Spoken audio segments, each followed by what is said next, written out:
আজকে সকালবেলাতেই আমরা তথ্য মন্ত্রণালয় থেকেও একটা আলোচনা সভার আয়োজন করেছিলাম। সেখানেও সম্পাদক পরিষদের পক্ষ থেকে সাধারণ সম্পাদক সাহেব ছিলেন, নবাবের সভাপতি সাহেব ছিলেন,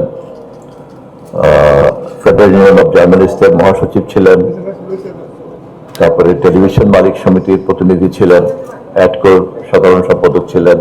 মোটামুটি গণমাধ্যম সংশ্লিষ্ট অংশীজন বলতে যাদেরকে বোঝায় তাদের সকলকেই আমরা জড়ো করতে পেরেছিলাম এবং অনেকটা মত বিনিময় করার মতো আমরা বিষয়টা তৈরি করতে পেরেছি। এবং সব দেখে আমি বলতে পারি যে এবারের মুক্ত গণমাধ্যম দিবস বাংলাদেশে উদযাপন করতে এসে আমাদের সকলেরই যারা গণমাধ্যম নিয়ে কাজ করছেন বা গণমাধ্যমের সঙ্গে সংশ্লিষ্ট তাদের সকলের একটা যাত্রা বিন্দু তৈরি হয়েছে এবং এই যাত্রা বিন্দুটাকে দৃশ্যমান করার একটা দায়িত্ব তথ্য মন্ত্রণালয় থেকে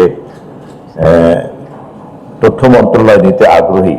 কেবলমাত্র ফ্যাসিলিটেট করা, সমস্ত অংশীজনদেরকে সাথে নিয়ে এটাকে অ্যাসেম্বল করার একটা দায়িত্ব বিনয়ের সঙ্গে আমরা নিতে আগ্রহ ব্যক্ত করেছি।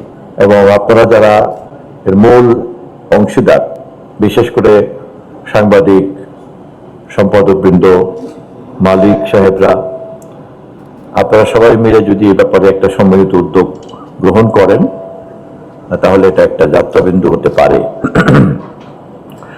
ডিজিটাল প্ল্যাটফর্মের সমস্যাটা কিছুটা আলাদা, এটা নিশ্চয়ই আপনারা সবাই বোঝেন। এটার উপরে একমাত্র টেক জায়ান্টরা ছাড়া আর কারোই তেমন কিন্তু ওরকম নিয়ন্ত্রণ নাই, অথবা বিটিআরসির মতো প্রতিষ্ঠান।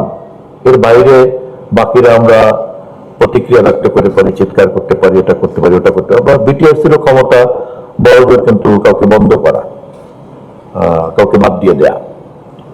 কিন্তু এটাকে একটা সমাধানমূলক, একটা গঠনমূলক জায়গাতে নিয়ে এসে নেওয়া, সেটা কিন্তু চূড়ান্ত অর্থে কিন্তু আসলে টেক জায়ান্টের উপরে নির্ভর করে।